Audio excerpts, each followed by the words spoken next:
दोस्तों,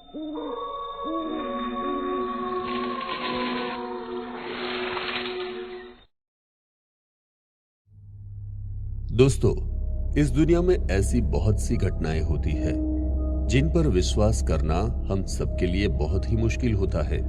अक्सर हम कई बार अपनी दादी, नानी और दोस्तों से भूत प्रेत और आत्माओं से जुड़ी अनेक कहानियां सुनते हैं, जो या तो उनके साथ घटी होती है या वो किसी की कहानी बयां करके हमें सुनाते हैं। ऐसी ही एक दिल दहला देने वाली कहानी आज हम आपके लिए लेकर आए हैं, जो है कुंदन बाग की भूतिया कोठी की कहानी, जो आज के समय में कुंदन बाग विचिस लायर के नाम से भी फेमस है। कुंदन बाग हैदराबाद के सबसे पोश इलाकों में से एक है, जहां पर ज्यादातर हैदराबाद के रईस लोग रहते हैं। वहां पर बने बड़े बड़े बंगले और कोठियां वहां की सुंदरता में चार चांद लगा देते हैं। उसी कुंदन बाग में स्थित एक ऐसा घर भी है जिसके सामने से गुजरने से भी लोगों की रूह कांप जाती है। लोगों का मानना है कि आज भी उस हवेली में वहां मरे हुए लोगों की आत्मा भटकती है। बात आज से लगभग 21 साल पुरानी है। साजिद नाम का एक चोर कई दिनों से कुंदन बाग की एक कोठी पर नजर रखे हुए था। उसने देखा कि घर में एक माँ और उसकी 2 बेटियां हैं, जो ज्यादातर समय उस घर के फर्स्ट फ्लोर पर ही रहती है। वो कई दिनों से उस घर में चोरी करने की फिराक में था। वो हर रोज उस घर में घुसने की कोशिश करता, लेकिन किसी न किसी कारण वो ऐसा करने में कामयाब नहीं हो रहा था। तभी एक रात उसने चोरी करने के अपने इरादे को ठान लिया और उस रात वो बहुत देर तक घर के पास खड़े होकर उन सबके सोने का इंतजार करने लगा। वो अब बस घर की लाइट्स ऑफ होने का इंतजार कर रहा था। जैसे ही उसने देखा उनके रूम की लाइट्स ऑफ हो गई है, उसने थोड़ी देर इंतजार किया और थोड़ी देर के बाद ही वो खिड़की के रास्ते उस घर में दाखिल हो गया। वो घर के नीचे बने ड्राइंग रूम में चुराने के लिए सामान टटोलने लगा। इससे पहले कि वो कुछ ढूंढ पाता, उससे पहले ही उसे सीढ़ियों से किसी के कदमों की आहट सुनाई थी। उन कदमों की आहट को सुनकर वो ड्राइंग रूम में रखे फर्नीचर के पास छिप गया। वो सोफे के पीछे से छिपकर इधर उधर देखने लगा। तभी उसकी नजर वहां पर बनी सीढ़ियों की तरफ पड़ी। उसने देखा कि सीढ़ियों से लगभग 50 से 60 साल की एक औरत चल के आ रही है, जिसका चेहरा कुछ अजीब सा है, जो पूरी तरह से सफेद पड़ चुका है। आंखें बिल्कुल गहरी लाल हो चुकी है। उसके चेहरे पर उसे एक अजीब सी शैतानियत दिखाई दी। उसे लग रहा था कि मानो उसके सामने एक मुर्दा औरत का शरीर चल रहा हो। उसे देखकर वो पूरी तरह से डर गया और सहमे हुए ही वहीं छिपकर बैठा रहा। वो उस औरत को देखकर इस कदर डर चुका था कि मन ही मन उसे लगा कि आज ये उसकी जिंदगी की आखिरी रात है। वो इस घर से जिंदा बचकर नहीं जा पाएगा। वो एक जगह जमकर बैठा रहा। तभी थोड़ी हिम्मत करते हुए उसने फिर से सीढ़ियों की ओर देखा तो वो वहां नहीं थी। उसने इधर उधर नजर घुमाकर देखा तो वो औरत वहां से किचन की ओर चली गई थी। तभी मौका पाकर साजिद वहां से निकलकर ऊपर वाले कमरे की ओर बढ़ा। उस घर में उसे कुछ अजीब सा एहसास हो रहा था। वहां पर उसका मन अचानक बेचैन सा होने लगा। एक बार तो उसने वहां से भाग जाने के बारे में सोचा, लेकिन चोरी की लालच ने उसके मन में घर कर लिया था, जिस वजह से वो इतने डर के बावजूद भी वहीं रुक गया। वो अब उनके कमरे के बाहर पहुंच चुका था। उसने हिम्मत करके बड़े ही हल्के हाथ से कमरे के गेट को खोलने की कोशिश की तो दरवाजा खुल गया। उस दरवाजे पर कोई लॉक नहीं था, इसलिए साजिद का काम अब और आसान हो गया। वो दरवाजा खोलकर बड़ी ही सावधानी से कमरे के अंदर चला गया, लेकिन कमरे के अंदर पहुंचते ही साजिद के होश फाख्ता हो गए। अपनी आंखों के सामने उस मंजर को देखकर साजिद बुरी तरह से डर से कांप उठा। उसने सामने बिस्तर की तरफ देखा तो वहां पर 3 लाशें पड़ी थी, जिन पर मक्खियां भिनभिना रही थी। वो लाशें उसी औरत और उसकी 2 बेटियों की थी। उनके मुर्दा शरीर से इतनी गंदी बदबू आ रही थी कि अब साजिद से वो सहन नहीं हो पा रही थी। उनका मुर्दा शरीर बुरी तरह से सड़ चुका था। उनको देखते ही साजिद इस कदर डर गया कि उसके दिमाग से सारी चोरी का ख्याल वहीं निकल गया और वो अपनी जान बचाने के लिए वहां से भाग निकला और उसने सीधे जाकर ये सारी बात पुलिस को बताई। उसके कहने पर पुलिस उसके साथ उसी घर में इन्वेस्टिगेशन करने के लिए गई। वहां पहुंचते ही पुलिस ने उन तीनों डेड बॉडीज को देखा तो उनका सारा शक साजिद पर गया। पुलिस का यह मानना था कि साजिद ने ही इन सब का खून किया है और खून के इल्जाम से बचने के लिए ही वो चोरी का बहाना बना रहा है। इसके बाद पुलिस ने उन तीनों की डेड बॉडीज को पोस्टमार्टम के लिए हॉस्पिटल भेज दिया, लेकिन जब हॉस्पिटल से उनकी फॉरेंसिक रिपोर्ट आई तो उस रिपोर्ट को देखकर पुलिस के भी होश उड़ गए, क्योंकि जिनका खूनी पुलिस उस चोर साजिद को समझ रही थी, उनकी मौत तो 3 महीने पहले ही हो चुकी थी। इसके बाद पुलिस ने जब उस घर में छानबीन की तो उन्हें वहां पर एक न्यूज़पेपर मिला जिस पर 21 जुलाई की डेट थी, जो कि लगभग 3 महीने पुरानी ही थी। मतलब इसके अनुसार 3 महीने से ये घर बंद पड़ा था। उस न्यूज़पेपर को देखकर पुलिस को साजिद की बातों पर और यकीन होने लगा और पुलिस ने साजिद को खून के इल्जाम से छोड़कर चोरी करने के इरादे से उनके घर में घुसने के लिए गिरफ्तार कर लिया। तभी छानबीन के दौरान पुलिस को उस घर से कुछ अजीबोगरीब चीजें भी बरामद हुई, जिसमें मुख्य था काला जादू करने का सामान, काले जादू और तंत्र विद्या से जुड़ी किताबें और काले जादू में इस्तेमाल होने वाली चीजें। वहीं पुलिस को एक फिनाइल की बोतल भी मिली। फॉरेंसिक रिपोर्ट में उनकी मौत का कारण भी कोई पॉइजन ही था, इसलिए फिनाइल की बोतल को देखकर पुलिस समझ गई कि इन्होंने इसे पीकर ही अपनी जान दी है। लेकिन पुलिस अब ये जानना चाहती थी कि इन तीनों की खुदकुशी करने की आखिर क्या वजह थी।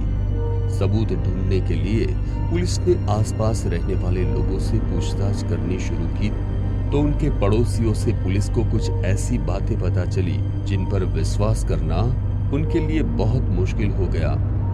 आसपास रहने वाले लोग ये मानने को तैयार नहीं थे कि उन तीनों माँ बेटियों की मौत 3 महीने पहले ही हो चुकी है। किसी पड़ोसी का कहना था कि उन्होंने अभी कुछ दिन पहले ही उन तीनों को घर के आंगन में देखा है, तो किसी का कहना था कि उन्होंने 1-2 दिन पहले ही उन्हें घर की खिड़की पर खड़े हुए देखा। लोगों के मुंह से ऐसी बातें सुनकर पुलिस भी असमंजस में थी, लेकिन सबसे अजीब बात जो पुलिस को वहां रहने वाले लोगों से पता चली, ये वो थी कि वो औरत अपने हाथों में जलती हुई कैंडल लिए घर के आंगन में चक्कर लगाया करती थी और उसके साथ उसकी 2 बेटियां अपने हाथ में खून की बोतल लेकर उसके पीछे पीछे चला करती थी। इसका मतलब घर में पुलिस को जो काला जादू और तंत्र मंत्र का सामान बरामद हुआ था, उसका सीधा सीधा ताल्लुक उन तीनों से ही था। उनके बारे में कोई बहुत ज्यादा नहीं जानता था, क्योंकि ना ही तो वे लोग किसी से बातचीत करते थे और ना ही कहीं ज्यादा आया जाया करते थे। यहाँ तक कि वो घर से 2 मिनट की दूरी पर बने कूड़ा घर में कूड़ा फेंकने भी अपनी कार में बैठकर जाया करते थे। उनके पड़ोसियों ने बताया कि अगर गलती से भी कभी किसी की नजर उनकी खिड़की पर भी पड़ जाती थी तो वो औरत उस इंसान को बहुत ही भयानक तरीके से घूरने लगती थी। लोगों की कही हुई बातें अब पुलिस की भी समझ से बाहर थी। ये केस अब पुलिस के लिए बहुत ही पेचीदा हो चुका था, इसीलिए इस केस को सुलझाने के लिए पुलिस ने सबसे पहले उस औरत और उसकी जिंदगी के बारे में सब कुछ जानना शुरू कर दिया।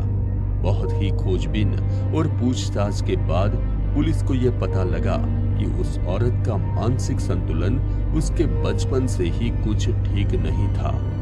जैसे ही वो शादी के लायक हुई तो उसके घर वालों ने उसकी मानसिक हालत की बात छिपाकर एक अच्छा रिश्ता ढूंढकर उसकी शादी कर दी। शादी के बाद उसकी 2 बेटियां हुई, लेकिन उसके पति को धीरे धीरे उसकी बिगड़ी हुई मानसिक हालत का अंदाजा होने लगा, तो उसने उसकी पत्नी के घर वालों से इसके बारे में बात की। तब उसे अपनी पत्नी की मानसिक हालत के बारे में पता लगा। उसकी हालत की वजह से उन दोनों के बीच लड़ाइयां बढ़ने लगी और हमेशा काले जादू और तंत्र मंत्र से जुड़ी बातें किया करती थी। उसका पति भी उससे डरने लगा था। इन्हीं सब चीजों की वजह से वो उससे बहुत परेशान हो गया था। जब सब चीजें उसके काबू से बाहर हो गई तो उसे तलाक देकर अपना घर बार छोड़कर एक दिन वो वहां से चला गया। उस दिन के बाद फिर कभी किसी ने उसके पति को वहां नहीं देखा। तभी अचानक कुछ सालों बाद ये खबर आई कि उसके पति इस दुनिया को छोड़कर चल बसे। लेकिन उसकी मौत कैसे हुई, क्यों हुई, ये कभी किसी को पता नहीं चला। उसके इतने बड़े घर में अब वो औरत अकेली ही अपनी 2 बेटियों के साथ रहने लगी। धीरे धीरे समय के साथ उसकी मानसिक स्थिति का असर अब उसकी 2 बेटियों पर भी होने लगा। अब उसकी दोनों बेटियां भी उसके जैसी ही बनने लगी और उसके जैसी ही हरकतें करने लगी। अक्सर उनके पड़ोसी भी देखते थे कि वो तीनों माँ बेटियां अपने घर के आंगन में कैंडल्स और खून की बोतल्स लिए करके चक्कर लगाया करती थी। कुछ लोगों का तो कहना था कि उनके हाथ में जो बोतल्स है उनमें उनके पिता का ही खून है, जिसे शायद उन लोगों ने ही मार दिया है। और कुछ लोगों का कहना था कि वो औरत काला जादू करने के लिए जानवरों की बलि चढ़ाती है। जो भी उस औरत और उसकी बेटियों के बारे में सुनता वो पुलिस को उनसे जुड़ी कोई ना कोई नई बात बताता। पुलिस ने इस केस को सुलझाने के लिए खूब छानबीन की, लेकिन अंत में पुलिस का कहना यही था कि उस औरत का मानसिक संतुलन ठीक नहीं था, जिस वजह से वो ऐसी अजीबोगरीब चीजें किया करती थी। और इसी वजह से उसने खुद को और अपनी दोनों बेटियों को भी फिनाइल पिलाकर मार डाला। पुलिस ने तो इस केस को ये कहकर क्लोज कर दिया, लेकिन आप लोगों का इस सच्ची घटना के बारे में क्या कहना है?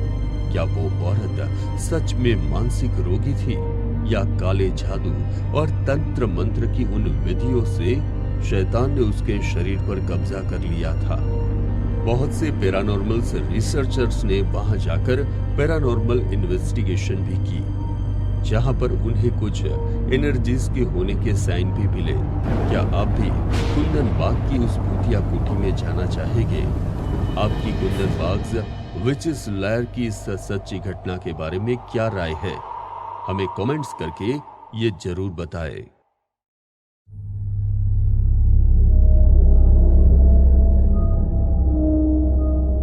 उस तूफानी रात के एक फोन कॉल के बाद सब कुछ अस्त व्यस्त हो गया था। कई जिंदगियां बदल गई थी, लेकिन आज तक सच्चाई का किसी को भी पता नहीं लगा है। घर में थोड़ा अंधेरा भी था और बिल्कुल सन्नाटा। तो समायरा को ये चीज थोड़ी अजीब लगी, क्योंकि रोजाना ऐसा नहीं होता था। फिर उसने सोचा कि शायद बच्चे सो रहे हैं, इसलिए पूरे घर में अंधेरा कर रखा है। इसके बाद समायरा टीवी देखने लग गई। 1 घंटे तक टीवी देखने के बाद समायरा ने मिठाई खाने का सोचा। वह जैसे ही उठी तो उसे सीढ़ियों पर जहरी खड़ा हुआ दिखाई दिया। उसने सफेद कपड़े पहने हुए थे। उसकी आंखें एकदम खुली हुई थी। वो पलके तक नहीं झपका रहा था और उसके चेहरे पर कोई भाव नहीं थे। हेलो जेरी, तुम कैसे हो? नींद पूरी हो गई? आओ तुम्हें मिठाई दूं। जेरी कुछ नहीं बोला और एकटक समायरा की तरफ देखता रहा। क्या हुआ जेरी बेटा, नीचे आ जाओ। और जेरी यूं ही सीधा खड़ा रहा। उसने तेज चीख मारी और सीधा खड़ा अचानक नीचे की तरफ गिर गया। ऐसा लगा मानो उसने ऐसा जानबूझकर कर दिया था। समायरा जोर से चिल्लाई।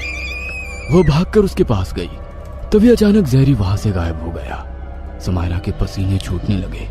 उसे लगा कि शायद वो कोई बुरा सपना देख रही थी। वह खुद के चेहरे पर थप्पड़े लगाने लगी। हे भगवान, मुझे लगता है मुझे नींद नहीं आ रही है। चलिए इस कहानी को ठीक से समझने के लिए कुछ दिन पहले चलते हैं। सिद्धार्थ और मीनाक्षी को पूरा शहर जानता था, क्योंकि वे अपने बिजनेस में काफी सफल हो चुके थे। धीरे धीरे सिद्धार्थ अपने बिजनेस में काफी सफल हो गया था। मीनाक्षी घर पर ही रहती थी और सिद्धार्थ बड़ी मुश्किल से अपने परिवार के लिए वक्त निकाल पाता था। परिवार की बात करें तो उनके 2 जुड़वा बच्चे थे, लिली और जेरी। मीनाक्षी, मुझे अब बिजनेस में तुम्हारी जरूरत है। मैं चाहता हूँ कि तुम बिजनेस में मेरे साथ आओ। वो तो ठीक है सिद्धार्थ, लेकिन बच्चों को कौन संभालेगा? अरे हम इतना पैसा कमा रहे हैं, बच्चों के लिए हम बेबी सीटर रख लेंगे, बाकी सब नौकर तो है ही। ठीक है, पर इस छोटे से शहर में बेबी सीटर मिलना भी तो मुश्किल है। तुम चिंता मत करो, ये सब मैं देख लूंगा। उन्होंने हर अखबार में बेबी सीटर की वैकेंसी की ऐड छपवा दी थी। तो एक दिन समायरा नाम की 21 साल की एक लड़की उनके दरवाजे पर पहुंची, जो दिखने में ही काफी गरीब लग रही थी। उसकी हालत कुछ अच्छी नहीं लग रही थी, वह काफी दुखी लग रही थी। गार्ड ने उसे अंदर भी नहीं जाने दिया। वह हाथ जोड़कर गार्ड से विनती करने लगी, साहब जाने दो ना, मैं काम के लिए आई हूँ। नहीं है जरूरत, चल निकल। तभी अंदर गार्डन में खड़ी मीनाक्षी उसे देख लेती है। उसकी परमिशन से समायरा घर के अंदर आती है। वो काफी डरी और सहमी हुई थी। तो क्या करती हो तुम, और पापा क्या करते हैं? मैं नौकरी की तलाश में हूँ मेम साहब, और पापा। समायरा बोलते बोलते अचानक रुक गई। क्या हुआ, बोलो। पापा जेल में है। क्यों, क्या क्राइम किया था? चोरी के आरोप में मैडम। देखो, मैं एक चोर की बेटी को नौकरी पर नहीं रख सकता। समायरा हाथ जोड़कर रोने लगती है और उनसे विनती करती है, ऐसे मत करो साहब, मुझे पैसों की सख्त जरूरत है, मुझे रख लीजिए। मेरा बाप चोर है, मैं नहीं। हाथ जोड़कर विनती है साहब। उसकी हालत देखकर उन दोनों को दया आ जाती है और आखिरकार उसे इस बेबी सीटर की नौकरी पर रख लिया गया। समायरा ने सोमवार से शनिवार सुबह 8 से रात 8 बजे तक बेबी सीटर की नौकरी शुरू कर दी थी। उसे वहां अच्छे पैसे मिलते थे, अच्छा खाना पीना भी मिलता था।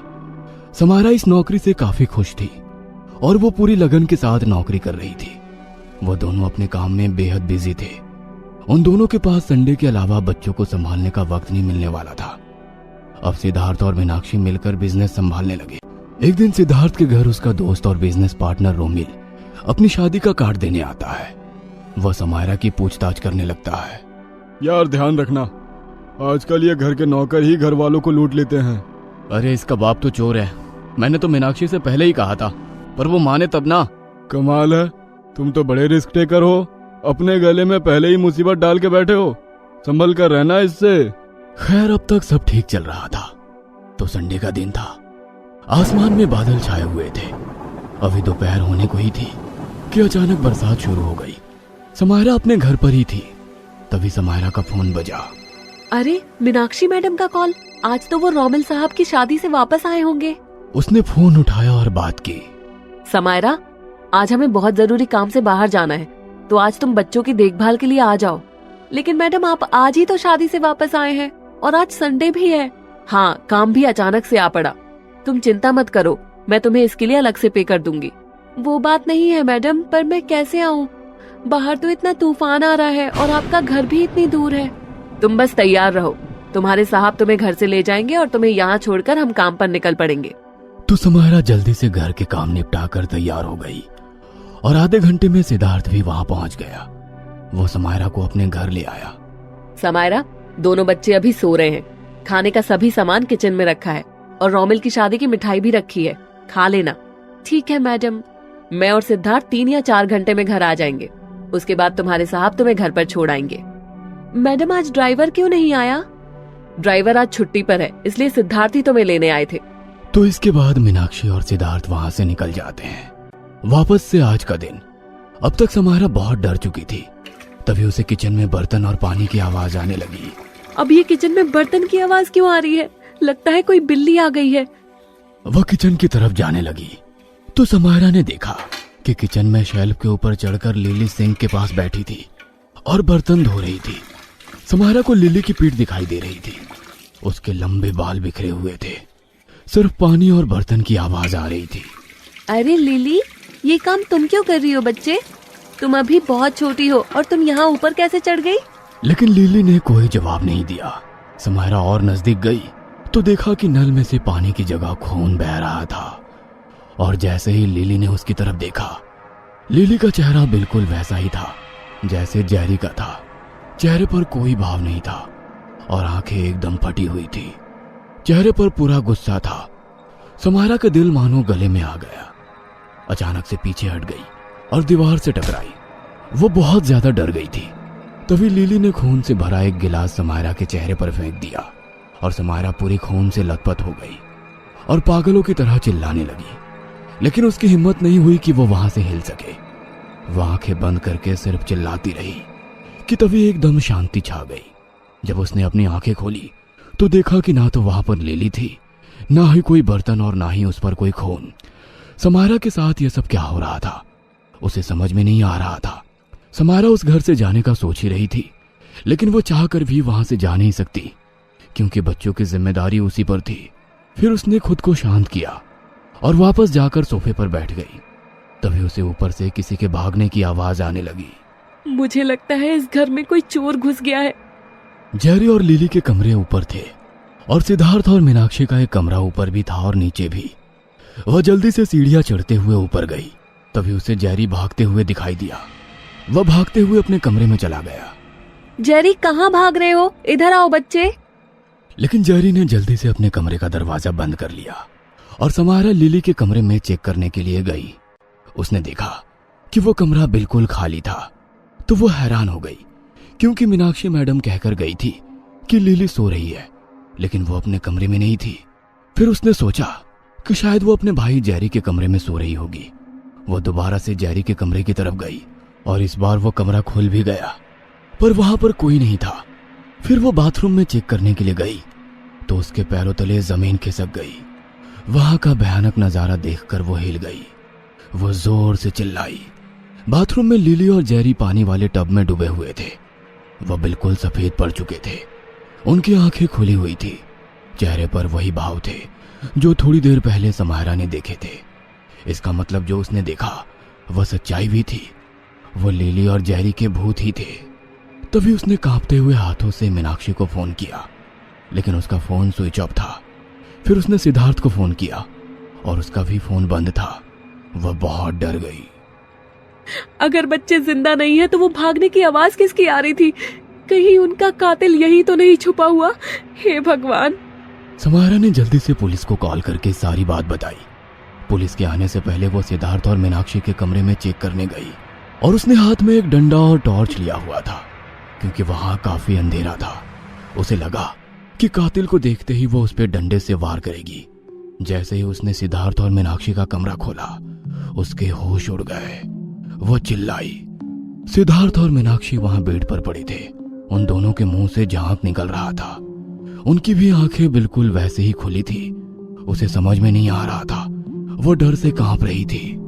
ये दोनों भी मर चुके हैं तो अभी दोपहर के वक्त सिद्धार्थ साहब मुझे कैसे लेने आए? वो पूरी तरह से उलझ गई थी। अचानक से उस कमरे का दरवाजा धीरे धीरे खुलने लगा। समायरा एकदम चौकन्नी हो गई। समायरा ने एक हाथ में अपना टॉर्च दरवाजे की तरफ कर दिया और दूसरे हाथ में डंडा जोर से पकड़ लिया। तभी वो दरवाजा एकदम से पूरा खुल गया और वहां सामने पुलिस खड़ी थी। समायरा ने सारी बात पुलिस को बताई कि वो उस घर में एक बेबी सीटर का काम करती है और आज संडे के दिन मीनाक्षी ने उसे फोन किया था क्योंकि उन्हें बाहर जाना था और आज वो बच्चों को देखने आई थी। पुलिस ने उसकी बात सुनी और फिर उसका फोन चेक किया। उसके फोन में मीनाक्षी के फोन से बात हुई थी, ये तो सच था, लेकिन पुलिस को उस पर शक होने लगा कि उसी ने इन सब का कत्ल किया है क्योंकि समायरा के पापा चोर थे। परिवार की हिस्ट्री भी ऐसी थी जिसकी वजह से समायरा की बात पर विश्वास नहीं किया जा रहा था। मैंने कुछ नहीं किया सर।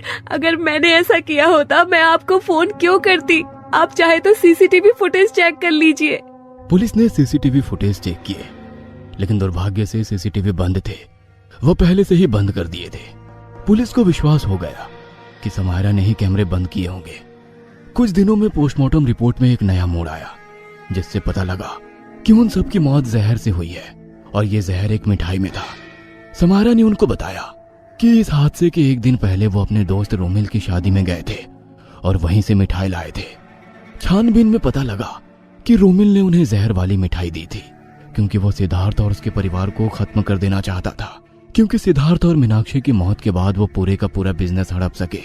वो उनकी तरक्की से काफी जलता था। पुलिस ने समायरा को छोड़ दिया था। अब वो सुरक्षित थी और इस केस का मुजरिम रोमिल जेल में था।